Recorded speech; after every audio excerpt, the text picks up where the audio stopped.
저쪽에 가서 대성공을 해서 거부가 됐다, 출세를 했다, 이건 저주인 것입니다. 왜? 마지막 심판날에 아무것도 내놓을 것이 없거든요. 왜? 내 뜻은 이건데. 그러니까 아버지의 뜻이 그렇게 중요하다고 우리가 마음에 깊이 새겨야 되는 거예요. 아버지의 뜻을 따라서 심판을 받게 될 것이다. 그 다음에 네 번째, 우리가 기도를 중요하게 여기는데 이 기도 응답이 어떤 때 오느냐? 우리 기도가 아버지의 뜻대로 드려졌을 때 그 기도는 응답이 와요. 요한일서 5장 14절, 그를 향하여 우리의 가진 바 담대한 것이 이것이니 곧 그의 뜻대로 무엇을 구하면 들으심이라 그랬습니다. 어떤 분은 많이 기도합니다. 근데 기도 응답 받은 간증이 별로 없습니다. 왜요? 아버지의 뜻대로 기도를 하지 못했기 때문에. 어떤 사람은 별로 기도하지 않는 것 같은데 입만 열면 내 기도가 응답되었다는 거예요. 어떻게 그렇게 기도를 했냐? 그러면 뭐라고 말하냐면 아버지 소원이 이것인 것 같아서 나도 그것을 이루어달라고 기도했다 이거예요. 어느 집사님이 수요일날 제자훈련반에서 간증을 하기를, 전에는 자기 뜻대로 기도를 했는데 언젠가부터 하나님의 성령의 감동을 받고 아버지의 뜻대로 기도를 하기 시작했더니 그때부터 기도가 다 응답이 된다는 거예요. 할렐루야. 그러니까 기도하기 전에 아버지의 뜻이 무엇입니까? 그걸 먼저 물어보고 기도해야 되는 거예요. 로마서 8장 27절에 보면 마음을 감찰하시는 이가 성령의 생각을 아시나니 이는 성령이 하나님의 뜻대로 성도를 위하여 간구하심이니라. 성령님도 저와 여러분을 위해서 기도하실 때 성령님 마음대로 하지 않고 아버지의 뜻대로 기도하셨다는 거예요. 예수님도 기도하실 때 뭐라고 그랬어요? 내 뜻대로 마옵시고 아버지의 뜻대로 하옵소서. 그거 봐요. 예수님도 기도할 때 아버지 뜻대로, 성령님도 기도하실 때 아버지 뜻대로. 근데 우리는 기도할 때 내 뜻대로. 그러면 누구만 손해봐요? 내 뜻대로 기도만 다 부도나는 거예요. 헛수고 하는 거예요. 그래서 기도 응답을 잘 받기 위해서 아버지의 뜻대로 기도해야 되고, 이런 무서운 말씀도 있어요. 잠언 28장 9절, 사람이 귀를 돌이키고 율법을 듣지 아니하면 그의 기도도 가증하니라 이랬어요. 어찌 하나님 보좌 앞에 올리는 기도의 이 제사를 하나님의 뜻에 맞지 않는 내 뜻, 육신적이고 세상적이고 정욕적인 내 욕심을 올리겠냐 이거죠. 임금님 수라상에도 최상품 극상품만 올리는데 하나님 보좌 앞에 기도의 제단에다가 어찌 육신적인 이 세상적인 걸 올릴 수 있겠냐 이거죠. 그러니까 가증하다는 거죠. 아버지의 뜻대로 기도할 때 아버지께서 응답하십니다. 요한복음 15장 7절, 너희가 내 안에 거하고 내 말이 너희 안에 거하면 무엇이든지 원하는 대로 구하라. 그리하면 이루리라. 얼마나 큰 위로가 됩니까? 그 다음에 왜 아버지의 뜻이 그렇게 중요하냐?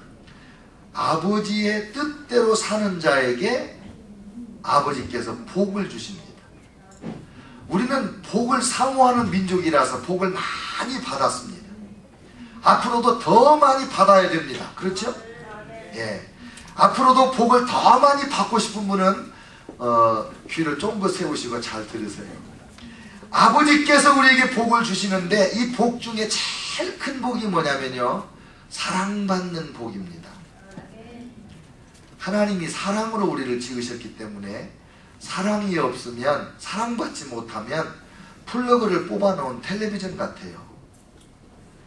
플러그만 꽂아놓으면 텔레비전이 노래도 하고 춤도 추고 우리를 데리고 전세계 아름다운 곳을 구석구석 다니는데, 그렇게 신바람이 나는데 플러그 쏙 빼놓으면 아무것도 못하는 게 텔레비전이에요. 사랑받지 못하는 인생은 그와 같습니다. 그래서 가장 중요한 이 사랑이라는 이 복을 받으려면 어떻게 해야 되느냐? 아버지의 뜻대로 사는 거예요. 요한복음 14장 21절 나의 계명을 가지고 지키는 자라야 나를 사랑하는 자니 나를 사랑하는 자는 내 아버지께 사랑을 받을 것이요 나도 그를 사랑하여 그에게 나를 나타내리라. 아버지의 계명, 아버지의 뜻, 하나님의 말씀대로 살면 하나님이 우리를 사랑하시고 예수님도 우리를 사랑하시고 예수님이 우리에게 자기 자신을 날마다 나타내 주시겠다는 거예요. 그러니까 아버지 하나님 사랑받고 싶다. 그러면 아버지 하나님의 뜻을 자꾸 연구하고 그 뜻대로 살면 되는 거예요. 그 다음에 아버지 하나님의 뜻대로 사는 자에게 재물의 복을 주십니다. 이 땅에 사는 동안에 우리가 얼마나 많은 시간, 얼마나 많은 에너지를 재물 때문에 투자하는지 몰라요. 투자했을 때는 소득이 있는데 낭비하는 사람도 얼마나 많은지 몰라요. 많이 수고했는데 소출이 적은 사람이 얼마나 많은지 몰라요. 왜 그럴까? 아버지의 뜻대로 살지 못할 때에는 재물의 축복이 안 와요. 옛날에 우리 어른들도 그런 말씀 했어요. 작은 부자는 사람이 노력해서 되지만 큰 부자는 하늘이 낸다. 하나님이 재물의 복을 주어서 큰 부자를 만들어 주신다는 거예요. 그래서 여러분들이 다 하나님 앞에 거룩한 큰 손되라고 제가 헌금 기도할 때마다 기도하잖아요. 근데 어떤 분이 물어봐요. 여러분 거룩한 큰 손되라는 기도 제가 만들어낸 기도예요. 제가 누구한테 들어본 적도 없고 읽어본 적도 없고 제가 우리 둘로스 성도들을 사랑하면서 하나님 우리 성도들이 재물로 큰 복을 받게 해주세요 기도하는데 그때 성령의 영감으로 떠오른 말이 거룩한 큰 손이에요. 다 되시기를 축원합니다. 근데 이 거룩한 큰 손이 되는 비결이 뭐냐? 하나님의 뜻대로 재물을 사용하는 거예요. 고린도 후서 8장 9절 우리 주 예수 그리스도의 은혜를 너희가 알거니와 부요하신 이로서 너희를 위하여 가난하게 되심은 그의 가난함으로 말미암아 너희를 부요하게 하려 하심이라.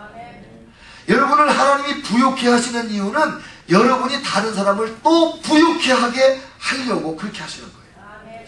내가 가난해지면서까지 남을 부요하게 했더니 하나님이 나를 예뻐하셔서 더 부요하게 하신다. 그러면 나는 또 더 많은 사람을 부요하게 한다. 이 재물을 하나님 앞에 그렇게 쓰라는 거죠. 그 다음에 고린도후서 9장 6절 7절 이것이 곧 적게 심는 자는 적게 거두고 많이 심는 자는 많이 거둔다 하는 말이로다. 각각 그 마음에 정한 대로 할 것이요 인색함으로나 억지로 하지 말지니 하나님은 즐겨내는 자를 사랑하시느니라. 하나님 앞에 예물을 드리되 기쁘고 즐겁게 하나님이 정하신 방법에 따라서 온전하게 드리면 하나님께서 마음껏 부어주시는 거예요.